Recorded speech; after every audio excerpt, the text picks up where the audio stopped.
review Heroes of Olympus, The Lost Hero by Rick Riordan, and this is an absolutely fantastic book. Highly recommend it. Absolutely lovely. I'll read you the blurb from the back. 3 new heroes, 1 missing demigod, a curse that threatens to destroy them all. "What do you want from me?" she screamed. "What have you done with him?" "Annabeth," said the bald dude Butch. "We gotta leave. Let's get these 3 to camp and figure it out there. Those storm spirits might come back." She fumed for a moment. "Fine," she fixed Jason with a resentful look. "We'll settle this later." She turned on her heel and marched towards the chariot.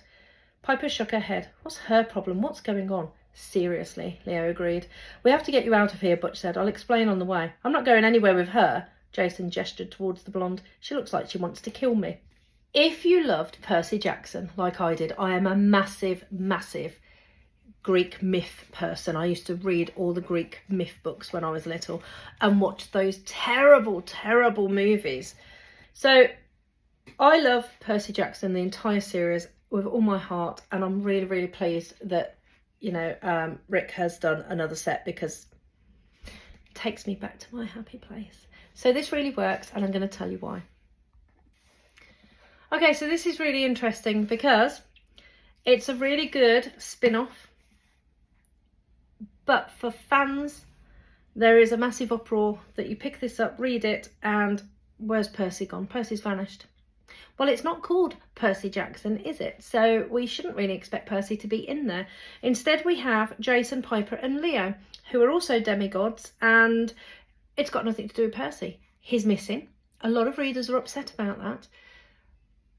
But I enjoyed it. I liked it because I had enough of Percy Jackson, and same with Harry Potter. It's like you keep one person going over and over. I like a change, and I like to have the same sort of powers and everything. So what I liked about this, with Percy Jackson, it was all focused on his destiny and what he needed to do and what he needed to learn, and fighting Kronos, the god of time. In this series, you have Jason, who is the son of Jupiter. So you've got a little bit of stuff coming in here where it's like Roman demigods, not Greek ones. So there's a little bit of rivalry and hatred, and some of them don't know that the other ones exist and everything. So that's quite interesting. Then you've got Piper, who's a Greek demigod, and she's the daughter of Aphrodite. Then you've got Leo, who is also a Greek demigod, and he is the son of Hephaestus. And they are on their own adventures, looking after their own destiny and how they need to deal with their stuff and the complexity of their friends and enemies and relationships. And they have to fight Gaia, the earth goddess, instead of Kronos, the god of time. So totally different structure in that sense, but I love it. It's definitely more of Percy Jackson demigod action, which I loved, and I liked that it was different people. Now, we do find out what's happened to Percy Jackson, and he comes into it in the next book, not this one, but I'm reviewing this one, so we'll talk about this one for now. And then it gets a bit interesting. So I don't know why everyone's upset about it, really, because I thought it made sense and it was really good. And it's fantastic. So I'm going to read you the first chapter about Jason. So if you want to stay around and listen to that, then keep on listening. And yeah, I love it, but I love all these. So here we go. Chapter 1, Jason. Even before he got electrocuted, Jason was having a rotten day. He woke up in the back seat of a school bus, not sure where he was, holding hands with a girl he didn't know. That wasn't necessarily the rotten part. The girl was cute, but he couldn't figure out who she was or what he was doing there. He sat up and rubbed his eyes, trying to think. A few dozen kids were sprawled in the seats in front of him, listening to iPods, talking or sleeping. They all looked around his age. 15, 16. Okay, that was scary. He didn't know his own age. The bus rumbled along a bumpy road. Out of the window, as desert rolled by under a bright blue sky. Jason was pretty sure he didn't live in the desert. He tried to think back, the last thing he remembered. The girl squeezed his hand. "Jason, you okay?" She wore faded jeans, hiking boots, and a fleece snowboarding jacket. Her chocolate brown hair was cut choppy and uneven, with thin strands braided down the sides. She wore no makeup, like she was trying not to draw attention to herself, but it didn't work. She was seriously pretty. Her eyes seemed to change colour like a kaleidoscope, brown, blue and green. Jason let go of her hand. I don't... In the front of the bus, a teacher shouted, "All right, cupcakes, listen up." The guy was obviously a coach. His baseball cap was pulled low over his hair so you could just see his beady eyes. He had a wispy goatee and a sour face like he'd eaten something mouldy. His buff arms and chest pushed against a bright orange polo shirt. His nylon workout pants and Nikes were spotless white. A whistle hung from his neck and a megaphone was clipped to his belt. He would have looked pretty scary if he hadn't been 5'0". When he took up in the aisle, one of the students called, "Stand up, Coach Hedge." I heard that. The coach scanned the bus for the offender. Then his eyes fixed on Jason and his scowl deepened.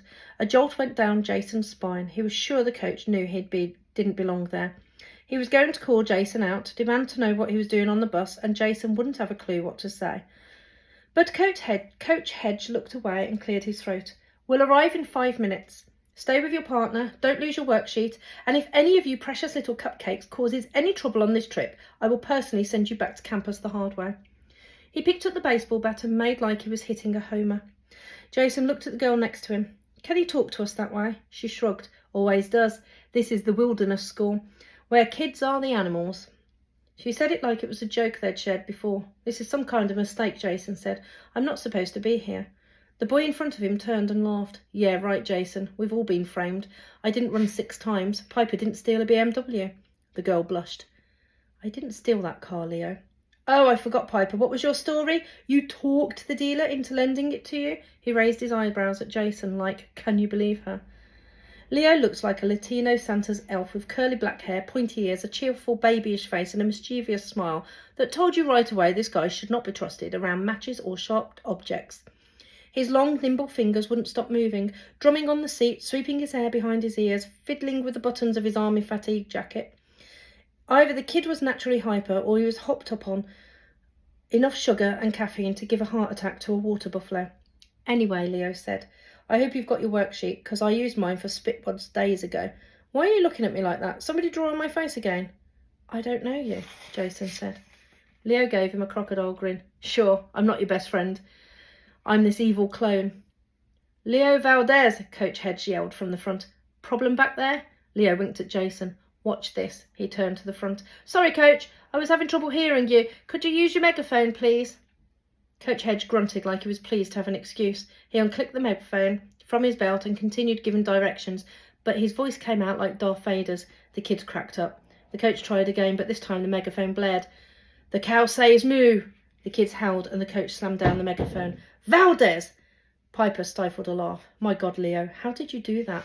Leo slipped a tiny Phillips hand screwdriver from his sleeve. "I'm a special boy." I'm going to leave it there.